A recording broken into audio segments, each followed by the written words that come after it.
Hello दोस्तों, स्वागत है आप सभी का वैल्यू इन्वेस्टर यूट्यूब चैनल के ऊपर। इस वीडियो के अंदर बात करेंगे अनिल अंबानी के रिलायंस ग्रुप के ऊपर।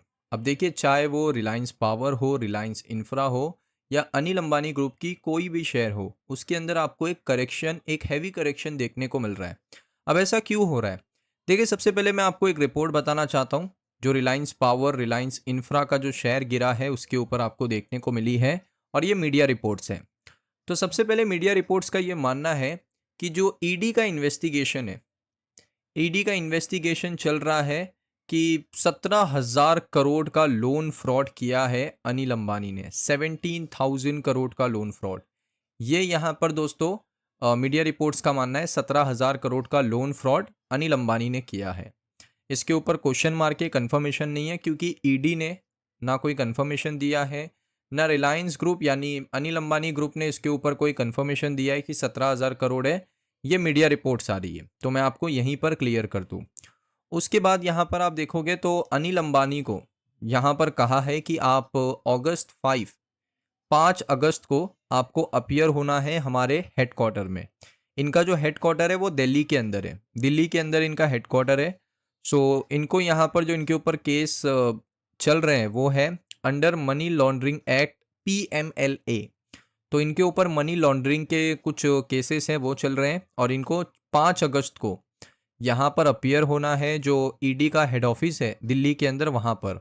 और उसके साथ साथ इनके ऊपर जो LOC है उसको भी इशू कर दिया है। LOC का मतलब होता है लुकआउट सर्कुलर, यानी इसका सिंपल सा मतलब है कि अब अनिल अंबानी देश के बाहर भी नहीं जा सकते। जब तक इन्वेस्टिगेशन चल रही है, अनिल अंबानी इंडिया से बाहर नहीं जा सकते, क्योंकि LOC इशू हो चुका है। ये अनिल अंबानी के ऊपर LOC भी इशू इन्होंने कर दिया है। उसके बाद यहाँ पर एलिगेशन क्या है, देखिए समझते हैं एलिगेशन क्या क्या आ रहे हैं सामने।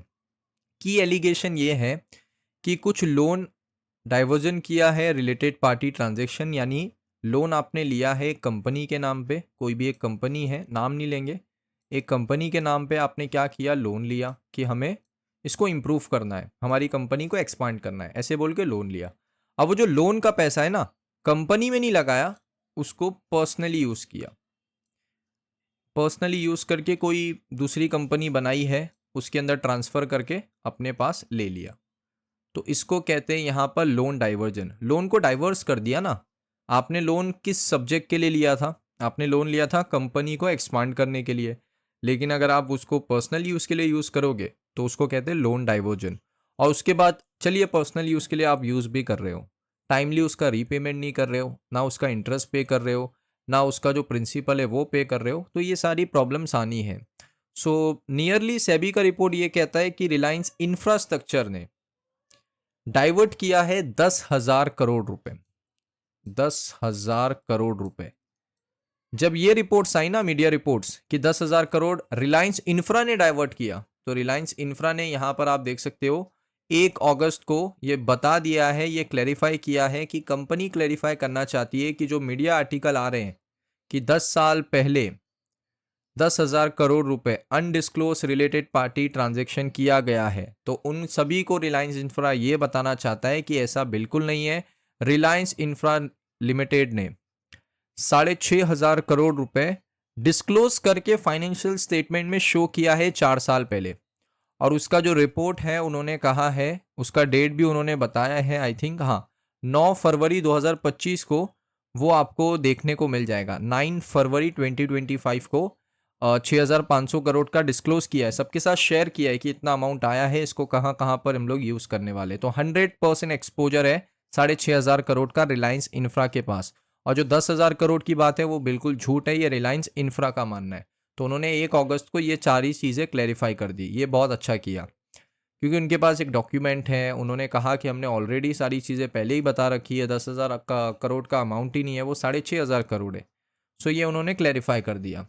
अब देखिए, यस बैंक के भी इन्होंने 3,000 करोड़ रुपए फ्रॉड का ये एलिगेशन लगा है कि ईडी ने यहाँ पर ये बताया है बिटवीन 2017 और 2019 अप्रॉक्सीमेटली 3,000 करोड़ का लोन लिया फ्रॉम यस बैंक और इसको ट्रांसफ़र किया है prematurely to promoters account, यानी ये जो ट्रांसफ़र हुआ है ये प्रमोटर्स के अकाउंट में हुआ है।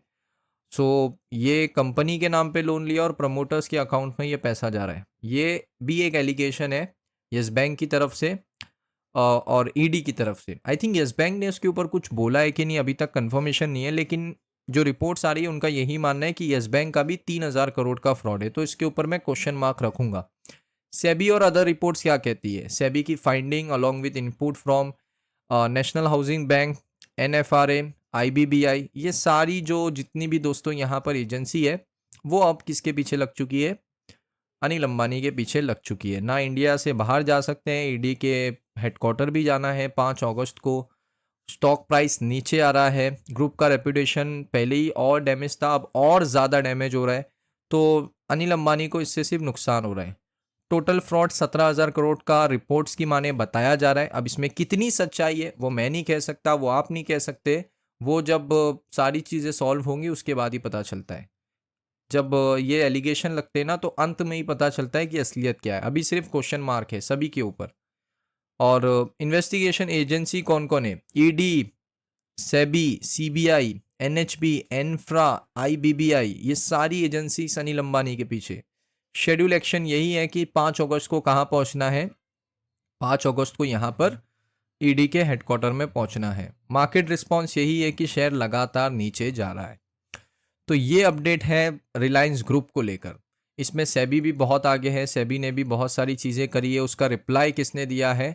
रिलायंस इंफ्रा ने रिप्लाई दिया है, क्योंकि सेबी ने ही कहा था कि 10,000 करोड़ का यहाँ पर रिलायंस इंफ्रा ने वो फेरबदल किया है, लेकिन रिलायंस इंफ्रा ने कहा कि हमारे पास डॉक्यूमेंट्स अवेलेबल है, हमने 6 महीना पहले ही इसको डिस्क्लोज कर दिया था, और ये 10,000 करोड़ का अमाउंट नहीं, ये 6,500 करोड़ का अमाउंट था।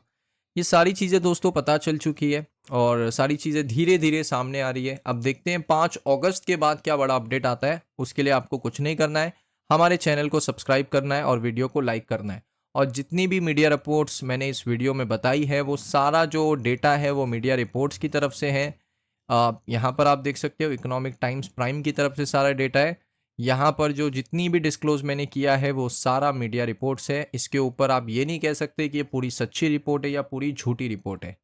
इसके ऊपर हमेशा एक क्वेश्चन मार्क रहेगा, क्योंकि मीडिया रिपोर्ट्स हैं। सो दोस्तों इस वीडियो को यहीं पर वाइंड अप करता हूँ, मिलता हूँ नेक्स्ट वीडियो के अंदर।